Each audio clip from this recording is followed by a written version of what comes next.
जय हिंद। आज का आपका क्लास होने वाला है एसएससी जीडी का। और आज के इस वीडियो में हम लोग ऐसे सवालों को करने वाले हैं जो सीधे आपके एग्जाम में हूबहू देखने को मिलेगा।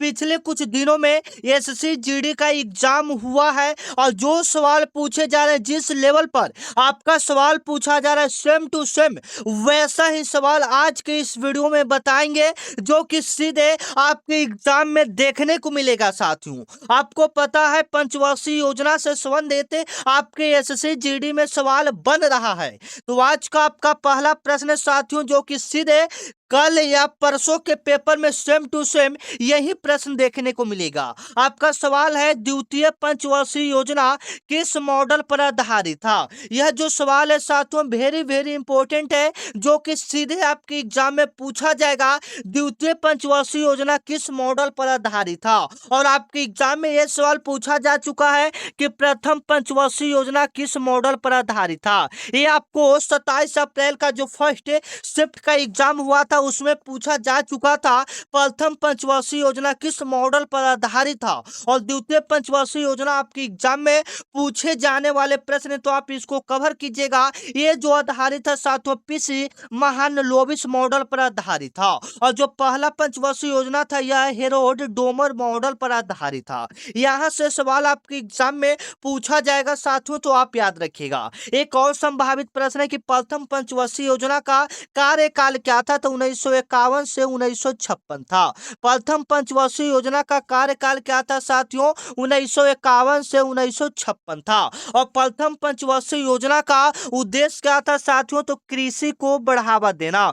प्रथम पंचवर्षीय योजना का उद्देश्य क्या था, कृषि को बढ़ावा देना। एंड द्वितीय पंचवर्षीय योजना का उद्देश्य क्या था, उद्योगों को बढ़ावा देना। द्वितीय पंचवर्षीय योजना का उद्देश्य क्या था, उद्योगों को बढ़ावा देना। आप याद रखना, आपके एग्जाम में यहां से प्रश्न बनेंगे साथियों। अगर आपके एग्जाम में यहां से ज्यादा प्रश्न बनाएगा तो यह प्रश्न बनाएगा पंचवर्षीय योजना के अध्यक्ष कौन होते हैं, तो ये आपका प्रधानमंत्री होते हैं। यहां तक आपका प्रश्न बन सकता है। हम आपको वही सवाल करवाएं जो आपके एग्जाम में पूछा जाएगा। यहां सब ज्यादा सवाल नहीं पूछेगा साथियों। अगला नंबर सवाल आपको भी क्लियर है, लोक नृत्य से आपके हर एक शिफ्ट के एग्जाम में एक एक प्रश्न बन रहा है साथियों। तो आप इस प्रश्न को अच्छे से कवर करेंगे, जो कि सीधे आपके पेपर में आने वाला प्रश्न है, जो कि आपको सिलेक्शन दिलाकर रहेगा। जो रौफ लोक नृत्य का संबंध है साथियों वह किस राज्य से है, तो आप बताइएगा। रौफ जो लोक नृत्य है उसका संबंध किस राज्य से है, तो जो रौफ है वो जम्मू कश्मीर का लोक नृत्य है। बिल्कुल सही करोगे, बी ऑप्शन आपका क्या हो जाएगा, बिल्कुल राइट हो जाएगा, जो सीधे आपके एसएससी जीडी में पूछा जाने वाला सवाल है। और हो सकता है पूछ रहे पंजाब का लोक नृत्य क्या है, तो आप बिल्कुल सही करोगे, भांगड़ा और गिद्धा। पंजाब का लोक नृत्य क्या है, भांगड़ा और गिद्धा। आप याद रखना, आपके एग्जाम में पूछा जाने वाला सवाल है। जिम कार्बेट राष्ट्रीय उद्यान कहाँ में है, उत्तराखंड में है। आप याद रखना, एकदम मोस्ट इंपोर्टेंट क्वेश्चन है। आपका अगला नंबर सवाल दिखता है, जो कि आपके एग्जाम में पूछा जाने वाला सवाल है। सेम टू सेम ऐसा एक प्रश्न आपके पेपर में पूछा गया और यह प्रश्न आपके पेपर में पूछा जाएगा साथियों, क्योंकि ये वेरी वेरी इंपॉर्टेंट एवं सिलेक्टेड प्रश्न है। आप बिल्कुल सही करोगे। चोल प्रशासन में वेलनवा गई शब्द का क्या अर्थ होता है, इंपॉर्टेंट सवाल है। बिल्कुल आप लोग बताइएगा इसका अर्थ क्या होता है। गैर ब्राह्मण किसानों को स्वामियों की भूमि, मतलब जो गैर ब्राह्मण किसान होता है उसको स्वामियों का भूमि करना, इसका अर्थ होता है। बिलन गवाई का अर्थ होता है। ठीक है, आप याद रखना, आपके एग्जाम में पूछा जाने वाला सवाल है, एकदम इंपॉर्टेंट लेवल का सवाल है। अगला नंबर सवाल को देखिएगा साथियों। रुक्मणी देवी अरुणडेल को किस वर्ष नृत्य क्षेत्र में पद्म विभूषण से सम्मानित किया गया था। एक करंट अफेयर्स के सवाल है, जो कि आपके एग्जाम में पूछे जा रहे हैं। लगभग 4 से 5 प्रश्न करंट अफेयर्स के बन रहे हैं साथियों। अगर आप इसमें सिलेक्शन लेना चाहते हैं तो आप इस वीडियो को पूरा कवर कीजिएगा। साथ में आप लोग चैनल को सब्सक्राइब कर लीजिए, क्योंकि एसएससी जीडी एग्जाम होने के बाद आपका रेलवे ग्रुप डी का क्लास स्टार्ट होने वाला है। एकदम शुरू से प्रैक्टिस सेट 1 से स्टार्ट करेंगे, तो चैनल को आप लोग सब्सक्राइब कर लीजिएगा, और जो भी लुसेंट ये सब होता है सारा का क्लास यहाँ पर चलता है, तो चैनल को आप लोग सब्सक्राइब कर लीजिएगा। यहाँ पर सवाल क्या कर रहा है कि रुक्मणी देवी अरुंडेल को किस वर्ष नृत्य क्षेत्र से पद्म विभूषण को सम्मानित किया गया था? आप बिल्कुल सही करोगे साथियों, 1956 में किया गया था। बी ऑप्शन आपका क्या है, बिल्कुल राइट है, जो सीधे आपके एग्जाम में पूछा जाएगा। अगला नंबर सवाल है साथियों, प्रथम पंचवर्षीय योजना। यह सवाल आपके एग्जाम में पूछा गया है, प्रथम पंचवर्षीय योजना में किस आर्थिक सिद्धांत या मॉडल को अपनाया गया था? यह सवाल आपके 27 अप्रैल को फर्स्ट शिफ्ट या सेकंड शिफ्ट में लगभग ये सवाल पूछा गया था। तो आप बिल्कुल सही करोगे। प्रथम पंचवर्षीय योजना किस मॉडल पर आधारित था? तो हेरोड डोमर मॉडल पर आधारित था। आप याद रखना, बी ऑप्शन आपका क्या हो जाएगा, बिल्कुल राइट था। और प्रथम पंचवर्षीय योजना का कार्यकाल क्या था? 1951 से 1956 था। आप याद रखना, ये आपके सवाल में पूछा जाने वाला सवाल है। आपका अगला नंबर सवाल की ओर चलते हैं, जो कि आपकी एग्जाम में बनने वाला सवाल है, पूछने वाला सवाल है। भारतीय संविधान की किस अनुसूची में दल बदल विरोधी कानून का प्रावधान है? आप बिल्कुल सही करोगे कि भारतीय संविधान के किस अनुसूची में दल बदल विरोधी कानून का प्रावधान है? साथियों एकदम इंपॉर्टेंट सवाल है, आप बिल्कुल सही करोगे, 10वीं अनुसूची।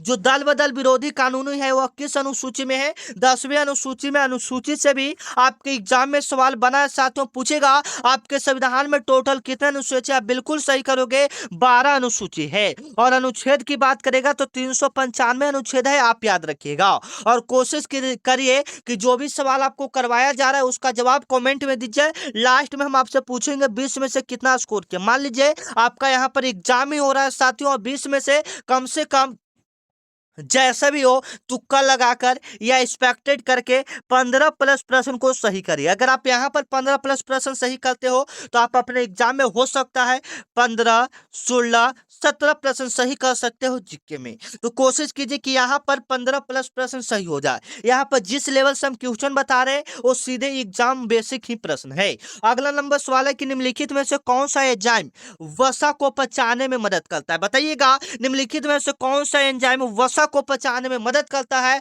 और जिनका भी पेपर है उनका एडमिट कार्ड तो जारी हो ही गया होगा, 2 से 3 दिन या 4 दिन पहले आपका एडमिट कार्ड जारी हो जा रहा है, ठीक है ना? तो एडमिट कार्ड अपना चेक करते रहिएगा। चलिए, निम्नलिखित में से कौन सा एंजाइम वसा को पचाने में मदद करता है? लाइपेज, जिसका राइट आंसर होगा बी ऑप्शन आपका क्या हो जाएगा, बिल्कुल राइट हो जाएगा, जो सीधे आपके एसएससी जीडी में पूछा जाने वाला सवाल है साथियों।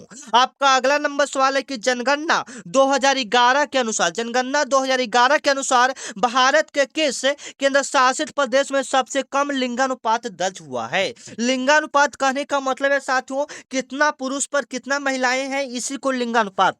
मान लीजिए कि 1000 पुरुष पर 1000 लेकर चलता है अनुपात में, 1000 पुरुष पर कितनी महिला है उसी को लिंगानुपात। भारत का भी लिंगानुपात बताएंगे तो 1000 पुरुष पर लगभग अभी के हिसाब से 2011 के डाटा के अनुसार 943 महिला, मतलब 1000 पुरुष पर 943 महिला है। तो वहां पर सबसे कम की बात करा है, किस केंद्र शासित प्रदेश का सबसे कम है? आप याद रखोगे दमन और दीव का हो जाएगा। बी ऑप्शन आपका क्या हो जाएगा, बिल्कुल राइट हो जाएगा, जो सीधे आपके एसएससी जीडी में पूछा जाने वाला सवाल है। आपका अगला नंबर सवाल है नुआखाई उत्सव मुख्य रूप से भारत के किस राज्य में मनाया जाता है? साथियों बिल्कुल सही करोगे, नुआखाई उत्सव मुख्य रूप से भारत के किस राज्य में मनाया जाता है? तो यह आपका ओडिशा में मनाया जाता है।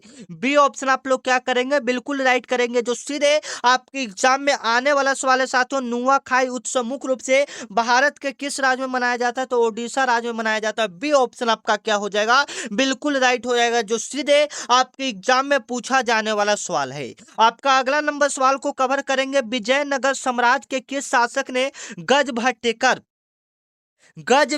हाथियों का शिकारी का उपाधि धारण किया था? अगला नंबर सवाल है साथियों, विजयनगर साम्राज्य के किस शासक ने गज भेटकर हाथियों के शिकारी का उपाधि धारण किया था? आप बिल्कुल सही करोगे, आपके एग्जाम में पूछा जाने वाला सवाल है साथियों, एकदम इंपॉर्टेंट है। हरि हरिहर हरिहर द्वितीय ने आप बिल्कुल सही करोगे।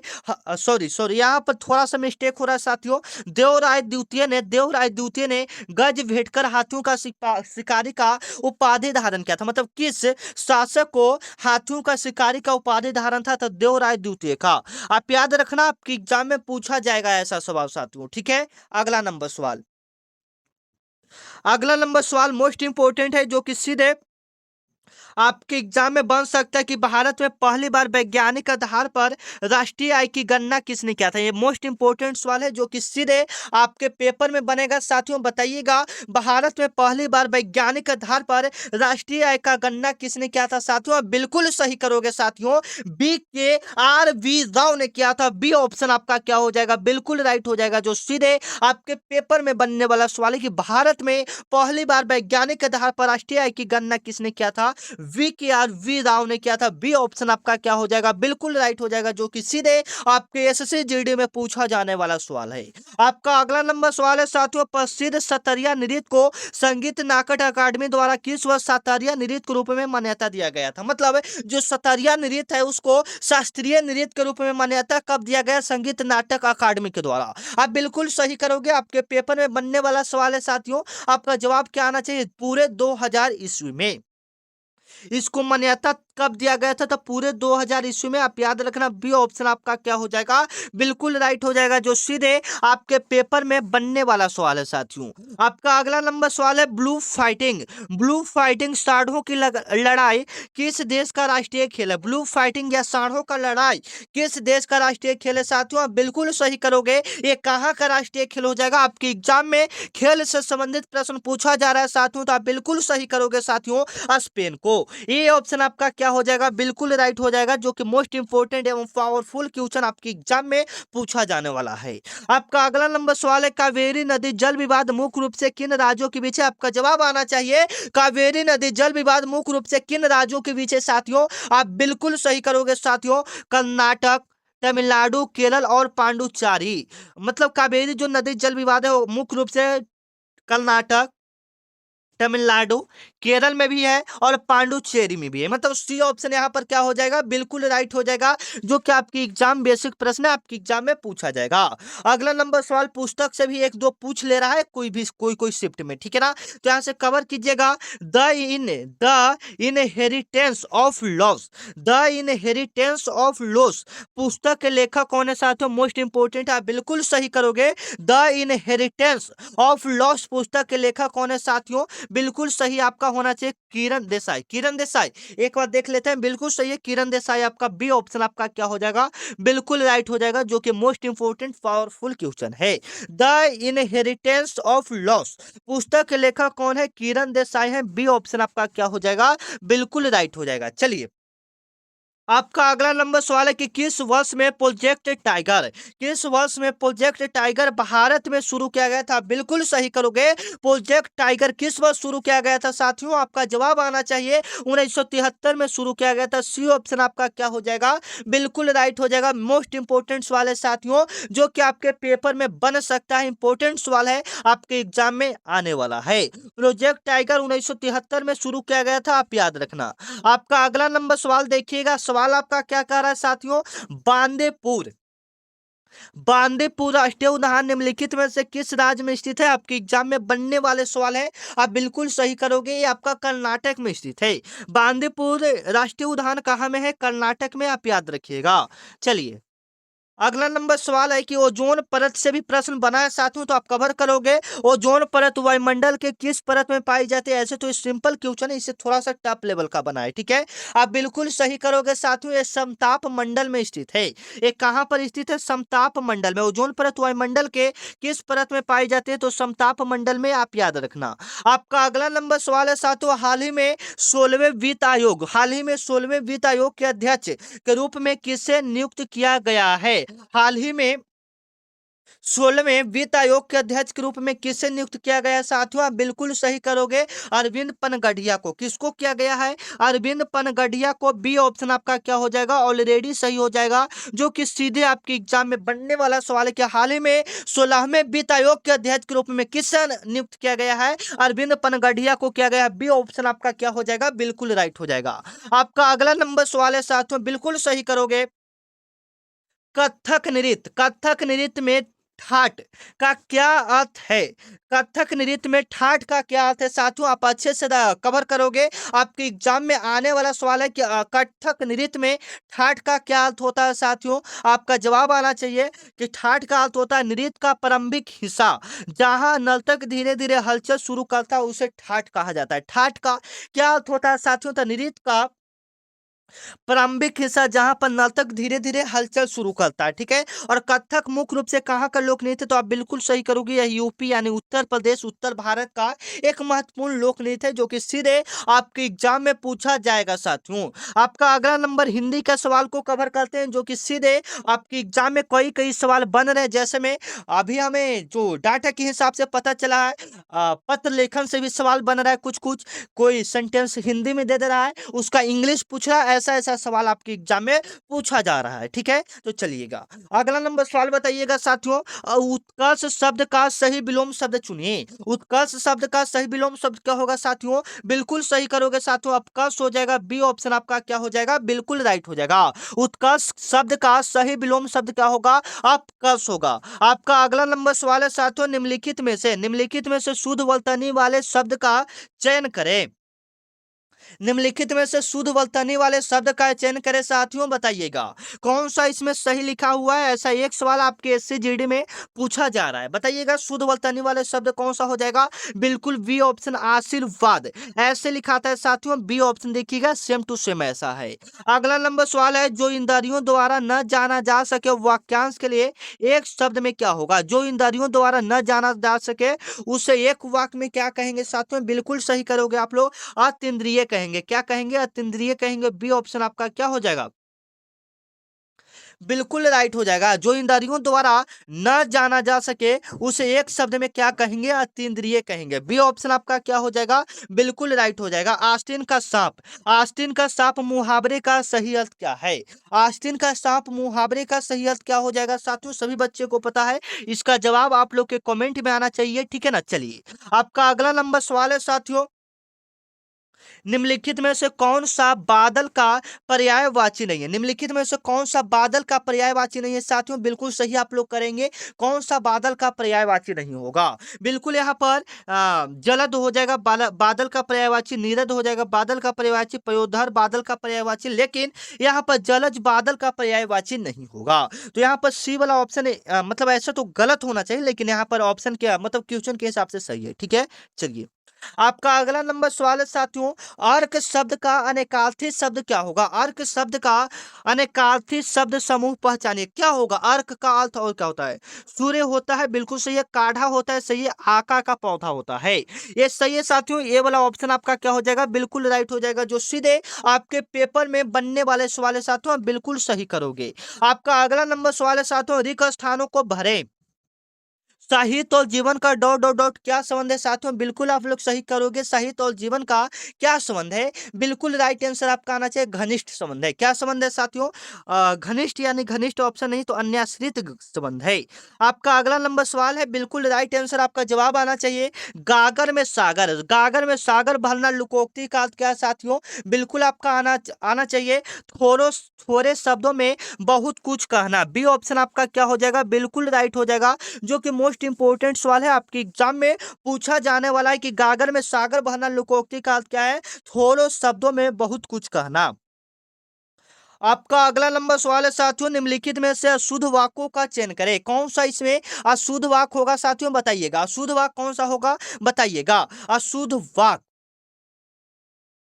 अशुद्ध मतलब गलत बात, मतलब गलत वाक्य होना चाहिए, ठीक है। मैंने गुरु जी का दर्शन किया, यह बिल्कुल सही वाक्य है। यह ताजे गन्ने का रस मिलता है, यहाँ सही है। वह बिल्कुल भी बात नहीं करना चाहती, यह भी सही है। वह अपना सामान बांध लिया, ये थोड़ा सा गलत आपका है, ठीक है ना। चलिए